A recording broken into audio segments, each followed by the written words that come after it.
Queridos,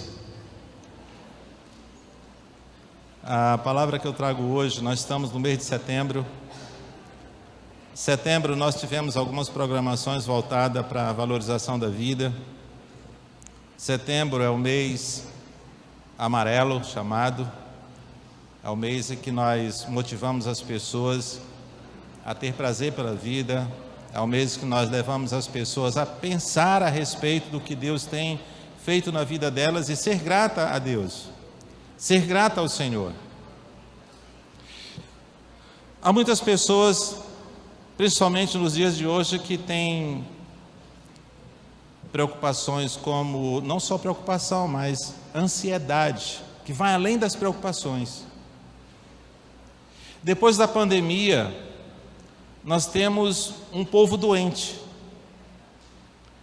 ansioso, depressivo, sem prazer pela vida até. E diante disso nós temos trazido várias mensagens, não é mensagem motivacional, não. São mensagens que mostram que Jesus Cristo quer dar ao pecador uma vida, apesar de uma vida neste mundo de tamanha dificuldade, de tamanha aflição, uma vida prazerosa.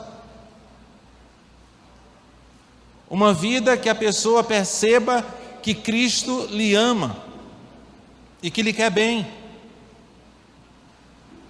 Hoje pela manhã nós falamos sobre a mutualidade na ajuda, um ajudar o outro. E falando da importância da igreja, como a igreja é importante na vida de um pecador. Você pode não achar que você é importante na vida de alguém, mas você é. Você pode ajudar alguém mesmo que você não tenha palavras. Como de manhã nós falamos, você pode dar um abraço. Ou você pode simplesmente ouvir, sem dizer nada. Nós temos N maneiras de sermos úteis na vida de pessoas que precisam ser ajudadas. E no mês de setembro, chamado Setembro Amarelo, a gente tem procurado chamar atenção para isto. E nada melhor do que trazer a palavra do próprio Cristo, mostrando que Ele se preocupa com nossa qualidade de vida, sim. Ele tem grande desejo de dar uma vida a nós, uma vida de qualidade. Que nós não tenhamos uma vida desprazerosa. Às vezes a gente pergunta às pessoas como é que está. Não é assim que a gente cumprimenta. E aí, como é que está? A maioria das pessoas diz, está mais ou menos. Está assim. Nem para lá e nem para cá. Mas o crente, para aquele que ama a Deus, para aquele que tem a Cristo como seu Senhor, não tem motivo de dizer que a vida está mais ou menos assim. Ele tem motivo para dizer que a vida sempre está boa. Sabe por quê? Porque nós temos a companhia de alguém que mesmo que você não tenha ninguém para te ajudar a carregar as tuas cargas, você tem Ele, que não falha. Ele sempre está conosco, porque nós mesmos voluntariamente o invocamos para fazer parte da nossa vida. Às vezes nós ignoramos a sua presença. Às vezes nós queremos carregar a nossa carga sozinho, não queremos dividir com Ele. E aí por isso que muitos crentes têm uma vida assim, ou assim. Uma hora está assim, outra hora está assim. Mas nós temos motivo para ter uma vida sempre boa. Abra suas Bíblias no livro de Mateus capítulo 11.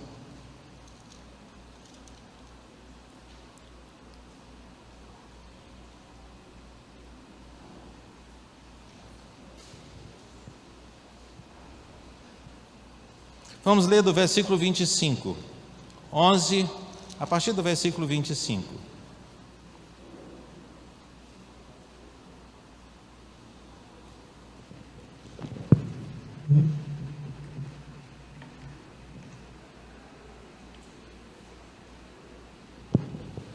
Convido a igreja a ficar de pé em reverência à palavra do nosso Deus.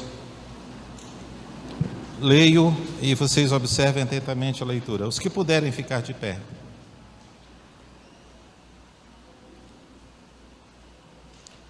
Mateus capítulo 11, do versículo 25 ao versículo 30. Naquela ocasião, Jesus disse: Eu te louvo, Pai, Senhor dos céus e da terra,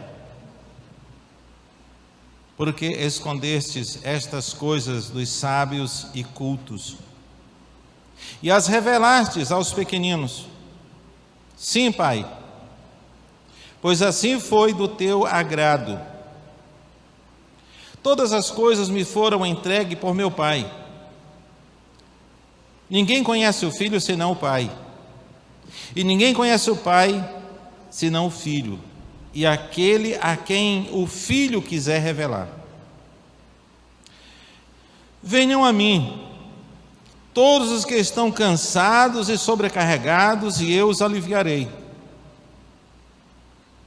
Tomai sobre vocês o meu jugo, e aprendam de mim, pois sou manso e humilde de coração, e vocês acharão descanso para vossas almas, porque o meu jugo é suave e o meu fardo é leve. Bendito Deus, graças te damos pelo teu amor, pelo que o Senhor é para nós, o nosso Deus, nosso Salvador. Rogamos que o Senhor fale a cada coração aqui presente através da tua palavra, e que cada coração entenda a tua vontade para as suas vidas. Rogamos em nome de Jesus. Amém. Podeis assentar.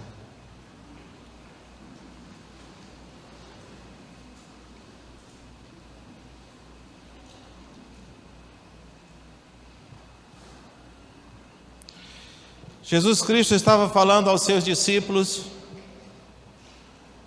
a respeito deste assunto. Às vezes, quando nós lemos esse texto bíblico, nós só pregamos para as pessoas que não conhecem a Cristo ainda, mas isso aqui Jesus está falando para aqueles que estavam lhe seguindo. Mas entre aqueles que estavam ali ao redor de Cristo, haviam fariseus, pessoas extremamente orgulhosas, pelo fato de pertencerem a Israel, chamada nação de Deus, ou povo de Deus. Os escribas, os fariseus, os líderes das sinagogas, eram super egoístas, se vangloriavam, não havia nenhuma humildade em seus corações e não estavam nem aí para quem estivesse passando alguma necessidade. Nem os seus próprios familiares, os seus pais, não eram acudidos por eles na hora das suas necessidades. Porque quando os pais precisavam de alguma coisa da parte dele, de alguma finança, eles diziam: não, isto é corbã, é algo consagrado ao templo. E até eles faziam conchavo com os líderes religiosos para que dissessem a seus familiares necessitados que o que eles pertenciam de fato era pertencente aos templos, e eles não poderiam de forma nenhuma ajudar as pessoas. Mas Jesus, mostrando aos seus discípulos o desejo dele de que aqueles que lhe seguiam tivessem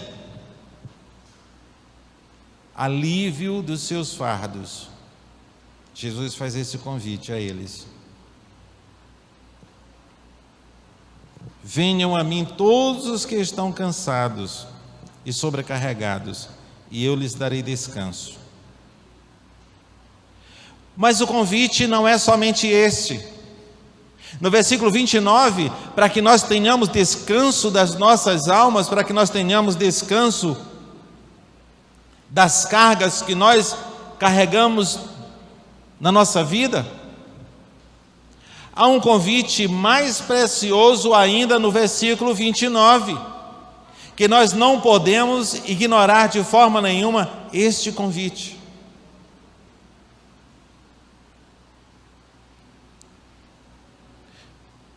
Tomai sobre vós o meu jugo e aprendam de mim, pois sou manso e humilde de coração, e vocês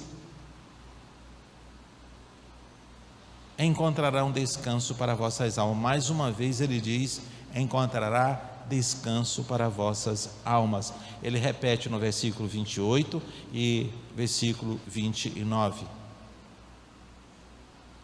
Mas para que nós alcancemos este descanso, para que nós tenhamos este alívio, nós precisamos tomar a atitude de aceitar o convite de Jesus e irmos até a Ele.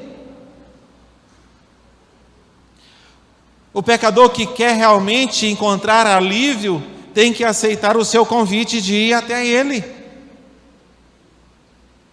Mas somente não é ir até Ele. Ele diz: aprendam de mim ser manso e humilde de coração. E aí ele diz: e assim vocês encontrarão descanso para vossas almas.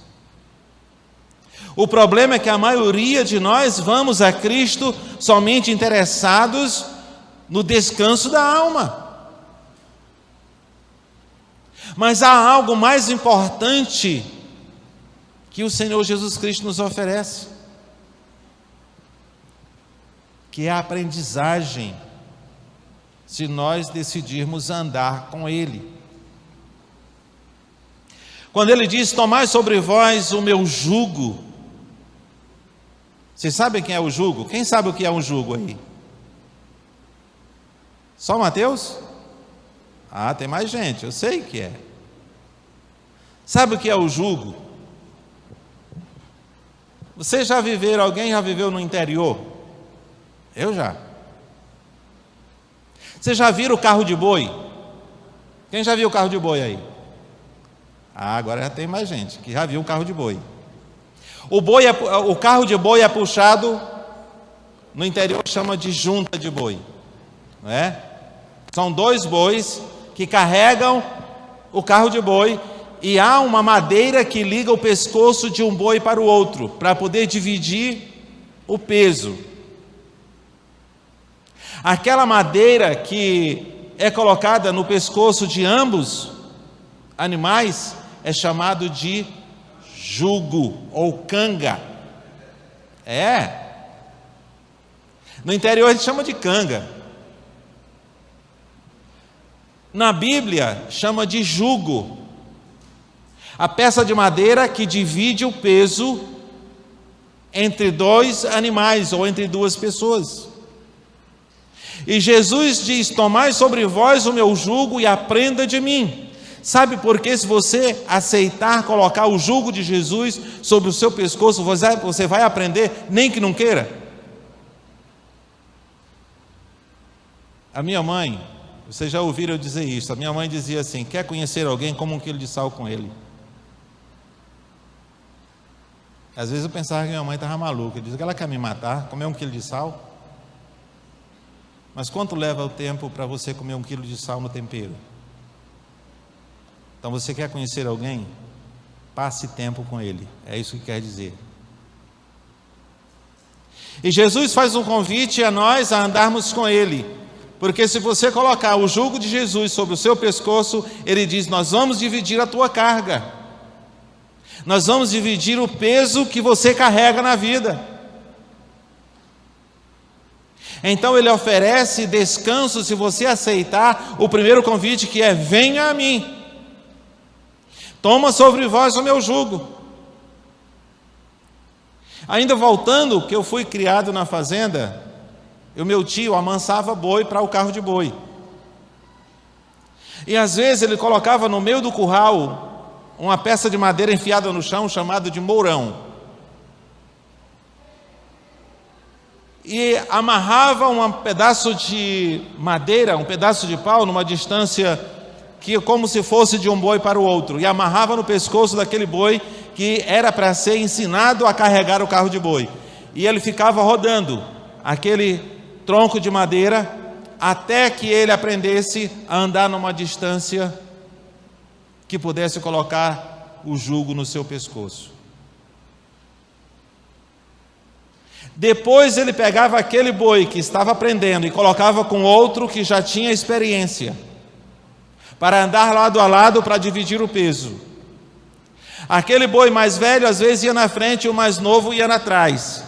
Certamente pegava o peso maior, porque ele não estava dividindo o peso de maneira adequada. E muitas vezes feria o pescoço. Estava aprendendo. O Senhor Jesus promete que o seu jugo não é pesado. O seu jugo não vai fazer calo no nosso pescoço. Mas uma coisa ele oferece para nós: a aprendizagem da sua humildade. E aprendendo a sua humildade, assim nós teremos o descanso para a nossa alma. Ele deixa bem claro esse texto. Eu quero que quando vocês lerem esse texto, entendam o que Jesus quer para cada um de nós. Neste mundo, a vida está cada vez mais difícil. A vida está cada vez mais pesada. Está cada vez mais pesando sobre os nossos ombros o viver neste mundo.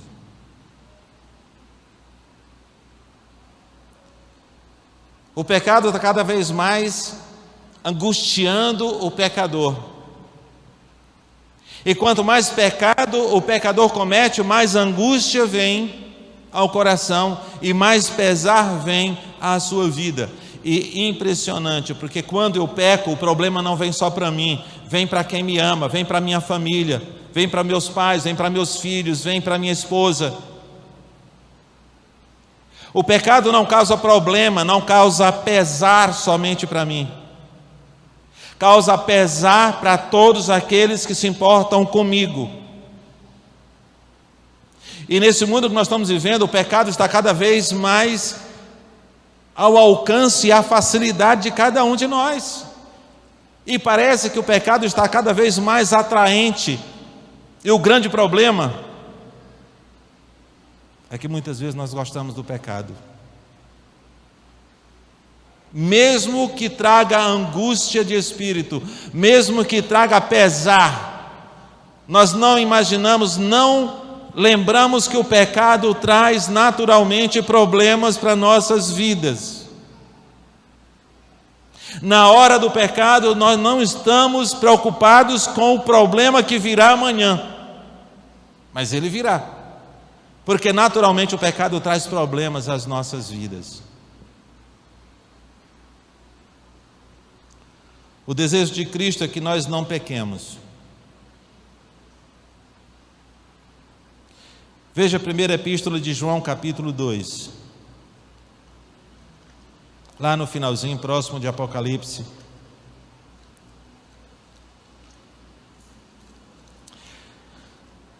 Eu vejo a maneira fantástica que Jesus nos ama, porque Ele fez tudo o que precisa ou que precisava ser feito, e Ele ainda continua a fazer o que precisa ser feito para que nós tenhamos uma boa vida, apesar dos nossos pecados. Veja o versículo 1 e 2 do capítulo 2. Meus filhinhos, o apóstolo João, chamado apóstolo do amor, escreve isto dizendo o seguinte: meus filhinhos, escrevo-lhes estas coisas para que vocês não pequem. Se porém alguém pecar, temos um intercessor, a tradução que diz, nós temos um advogado junto ao Pai, Jesus Cristo o justo. Ele é a propiciação pelos nossos pecados, e não somente pelos nossos pecados, mas também pelos pecados de toda a humanidade. Ele diz: essas coisas eu escrevi para que vocês não pequem. O objetivo da Escritura Sagrada é nós obedecermos ela e não viver no pecado, e não cometer pecado. Se, porém, nós pecarmos, nós temos diante do Pai um advogado. Ainda diz quantos nós temos? Um. Ainda cita o nome do advogado, aquele que não perde causa. Mas para isso é necessário que você o aceite como seu advogado. Para isso é necessário que você aceite o convite que ele faz, de ir a ele, aprender dele a humildade. A humildade é importante para nós reconhecermos quem nós somos. A humildade é importante para nós reconhecermos como nós somos carentes das misericórdias de Deus.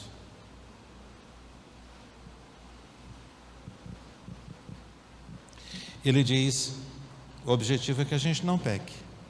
Se, porém, nós pecarmos, nós temos um advogado diante do Pai chamado Jesus Cristo, o justo. E no versículo 2 do capítulo 2 de 1ª Epístola de João, ele diz, Ele, Cristo, é a propiciação pelos nossos pecados. O que significa propiciação? Que diz que Jesus Cristo é para nós.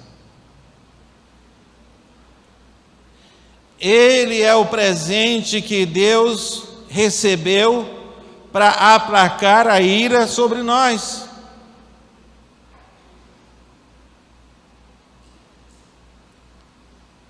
Eu sei muito bem o que é isto.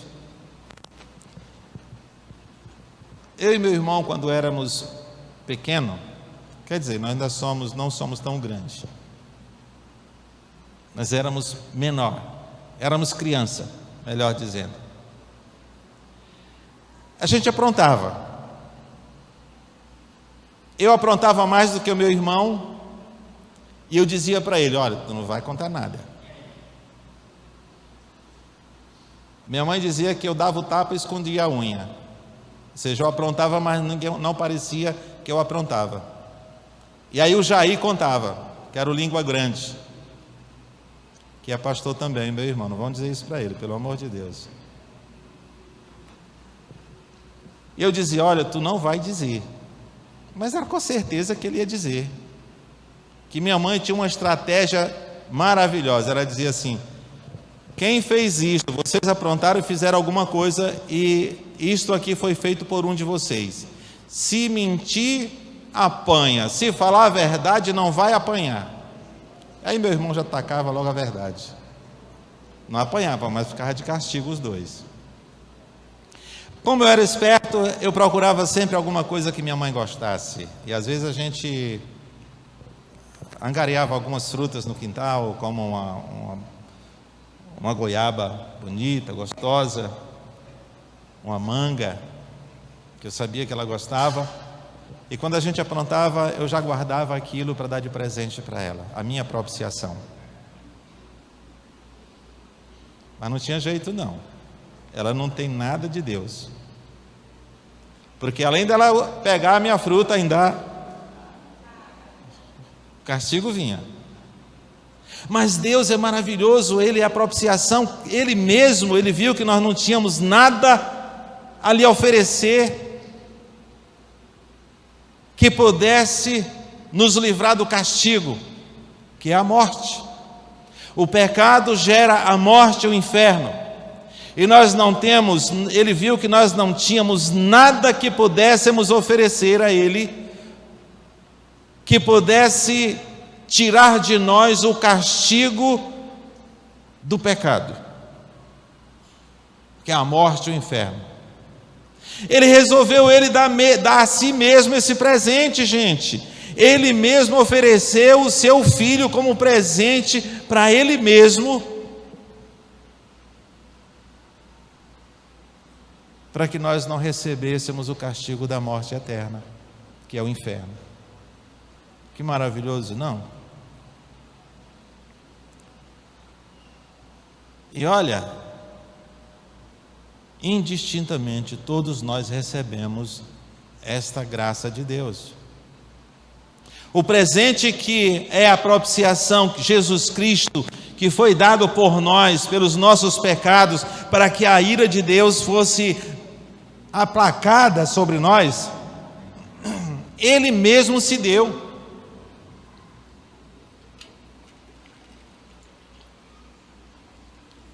É como meus filhos, quando criança, hoje eles pagam seus próprios presentes no Dia dos Pais. Mas quando eram pequenininhos, eu acho que aqui muitos pais ainda fazem isso, não é, Juan? Quando o Dia dos Pais, quem é que compra teu presente? Às vezes a esposa, mas o dinheiro vem de ambos, né? Ele não tem condição de comprar um presente para ti. Não tem nem ideia que presente possa comprar. Mas a gente recebe com tanto carinho, com tanto prazer, né, Leonardo? E mesmo vindo da nossa própria provisão, seja mães, no Dia das Mães, quem dá o presente das mães, o pai compra e dá para os filhos, vai dar lá para tua mamãe. E o filho chega tão contente para dar o presente para a mamãe, como se ele mesmo tivesse comprado, como se ele mesmo tivesse tido a ideia, o presente que foi comprado. Deus faz isso conosco. Ele mesmo escolheu o presente para si, e Ele recebeu esse presente com toda alegria e nos libertou do castigo ou do prêmio que nós merecemos, a morte e o inferno. Que maravilha! Este é o Deus que valoriza a nossa vida. Este é o Deus que quer nos dar uma vida de qualidade aqui neste mundo, de tamanha depravação. Este é o Deus que nos ama de forma incondicional, ao ponto de oferecer o seu próprio Filho em sacrifício vivo pela nossa salvação. Agora nós precisamos valorizar a nossa vida, porque na verdade o que nós temos de maior valor neste mundo é a nossa vida, é ou não é?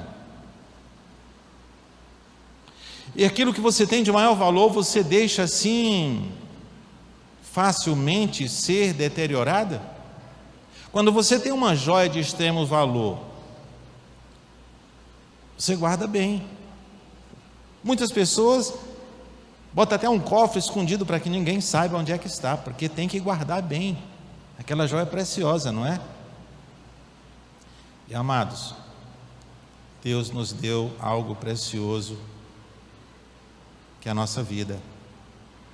Às vezes não sabemos como lidar com ela, às vezes não sabemos como utilizá-la, e às vezes utilizamos mal ao ponto de nós sofrermos. Mas Ele deu em nossas mãos para a gente fazer dela o melhor. O grande problema está em mim, que às vezes não sei como conduzi-la. Mas Ele continua sendo dono, porque no dia que Ele vier buscar, não há nenhum bonitinho ou bonitinha que diga assim: a vida é minha e eu não dou, Ele não pode tomar. Ele é o dono da minha vida, o dono da sua. Não adianta bater no peito e dizer: a vida é minha, eu faço dela o que eu quero. Porque no dia que Ele disser acabou, ninguém pode impedir.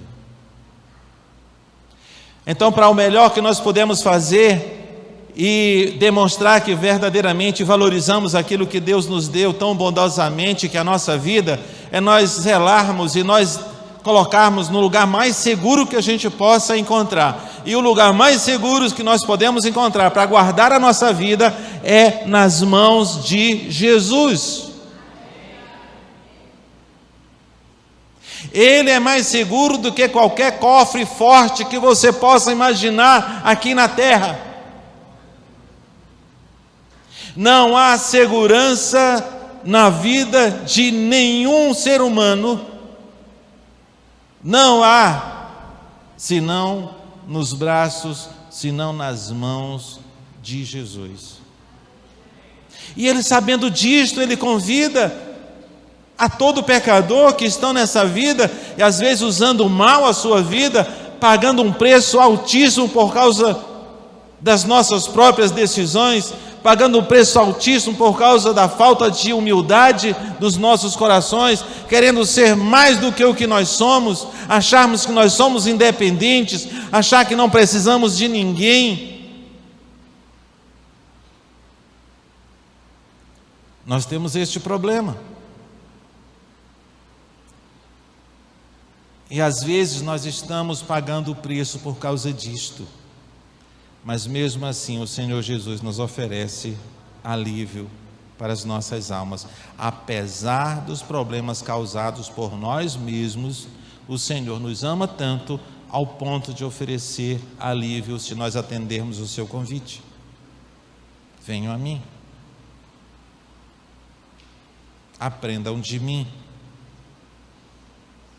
Andem comigo, lado a lado. Ele não quer ir nem na frente nem atrás, é lado a lado, porque o jugo só dá certo se andar lado a lado. Ou a canga do boi só dá certo se andar lado a lado para dividir o peso. Senão não há alívio. Ele quer andar com a gente, Ele quer que nós andemos com Ele, na verdade. Não é Ele andar com a gente, porque Ele sempre está à disposição. O problema é nós decidirmos. E para nós andarmos com Cristo, nós temos que ter responsabilidade. Nós precisamos assumir alguns compromissos. Que compromissos são esses, pastor? Conhecê-lo melhor, ouvir os seus conselhos, andar com Ele, aprender dEle, abrir mão dos nossos desejos que são contrários à vontade de Deus. O problema é que nós queremos Cristo, mas não queremos responsabilidade. O problema é que nós queremos o alívio, mas não queremos andar com Cristo, porque senão Ele vai saber o que nós fazemos. Às vezes nós queremos ignorar a sua presença, mas não adianta, porque Ele é presente. Então o melhor de tudo é aceitar o seu convite, aprender a ser humilde e reconhecer que somos totalmente dependentes dEle.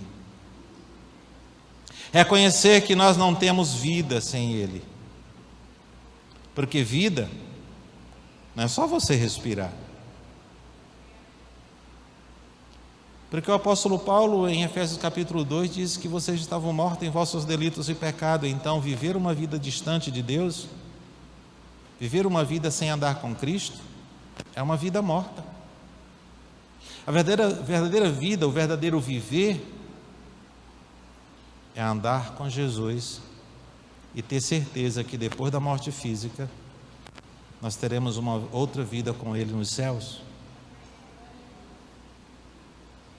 E para termos essa garantia, é necessário que nós aceitemos o seu convite, de ir até Ele, de aprender dEle, de andar com Ele.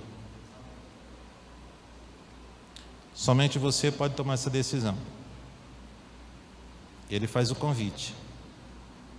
É Ele que te escolhe, é Ele que te chama. Mas você que toma a decisão de aceitar esse convite. É você que toma a decisão de andar com Cristo ou não. Pai, graças te damos. Porque apesar de quem nós somos, o Senhor jamais deixará de nos amar. Mas nós temos que amar a nós mesmos, ao ponto de valorizar a nossa vida e entregar em tuas mãos, que é o lugar mais seguro que temos para termos uma vida prazerosa, uma vida com descanso verdadeiro. Soberano Deus, obrigado pelo presente que o Senhor ofereceu a si mesmo para que nós pudéssemos ter vida. Sem Cristo como propiciação, todos nós estaríamos perdidos, todos nós estaríamos condenados à morte e ao inferno. Pai, obrigado porque o Senhor valoriza a nossa vida. Ensina-nos a valorizar também a nossa vida, Dá-nos sabedoria, dá humildade aos nossos corações, de maneira que possamos reconhecer que precisamos do Senhor e que a nossa vida, ela é valiosa. E que nós precisamos guardá-la num lugar bem seguro, que é as tuas mãos. Rogamos por cada um que o Senhor trouxe à tua casa esta noite. Se porventura alguém com pesar, com alguma angústia ou aflição, o Senhor é o Deus que alivia. O Senhor tem todo o poder nos céus e na terra. E entregamos a teus cuidados cada vida aqui presente. Deus soberano, transforma nossas vidas naquilo que o Senhor quer que sejamos. Rogamos agradecidos no nome de Jesus. Amém. Queridos, eu quero fazer um convite mais que especial. Eu quero convidar você a aceitar e receber Jesus Cristo como Senhor da sua vida. É especial, não, esse convite? É um convite para você colocar a sua vida no lugar mais seguro, que é as mãos de Cristo Jesus. Portanto, se há alguém dentre nós que ainda não tomou uma decisão de entregar a sua vida nas mãos de Jesus e convidar Ele a fazer parte da sua vida, a morar no seu coração, declarando Ele como o teu Senhor e o teu Salvador. Se há alguém em nosso meio com esse desejo no coração de declarar a Jesus como o teu Senhor e o teu Salvador, entregando a tua vida nas mãos dEle, levante a sua mão, quero orar por você. Glória a Deus. E a igreja deve se alegrar, gente. Pode aplaudir. A palavra de Deus diz que há festa no céu quando um pecador se arrepende. Por que não pode ter festa na igreja? Não é verdade? Há mais alguém com esse desejo no coração? Levante a sua mão. Há mais alguém nessa noite que deseja de coração declarar Jesus como teu Senhor e o teu Salvador? Há mais alguém? Levante a tua mão. Se houver, eu não quero que você saia daqui sem fazer esse gesto de fé. E eu quero repetir esse convite mais uma vez.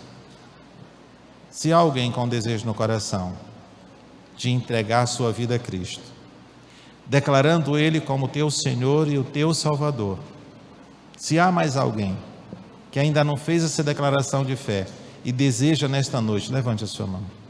Alguém?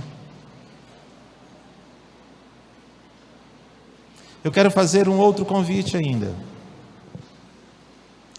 Se porventura você se distanciou do Senhor por alguma razão, que não importa qual a razão, e você deseja de coração voltar aos braços de Cristo, você deseja reconciliar-se com o Senhor, eu não vou pedir que você venha aqui à frente,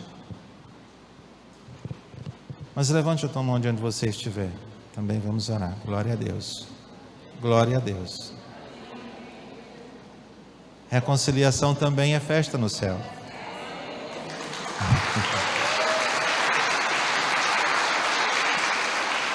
Aleluia.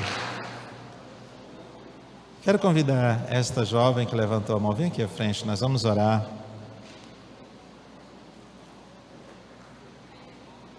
Se tiver mais alguém, ainda tem tempo. Pode vir.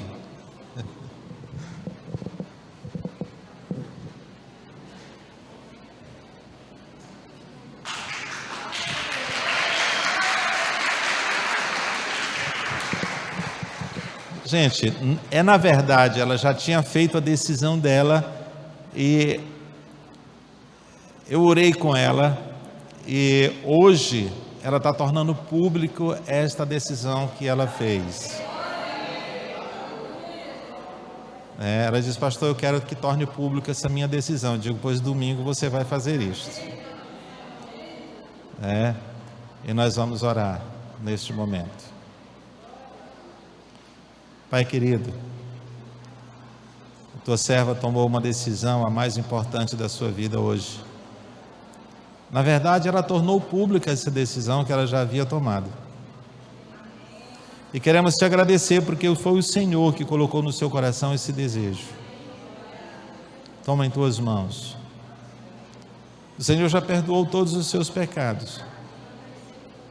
Abençoa a sua família. Abençoa a sua casa. Supre suas necessidades, pois o Senhor é Deus que nos supre.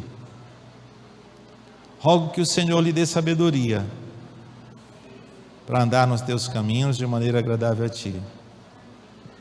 E que o Senhor a fortaleça de maneira que ela não se desvie jamais dos teus caminhos. Bendito Deus, nós te agradecemos, pois o Senhor é bom. Muito obrigado, Pai. Oramos em nome de Jesus. Amém. Deus abençoe.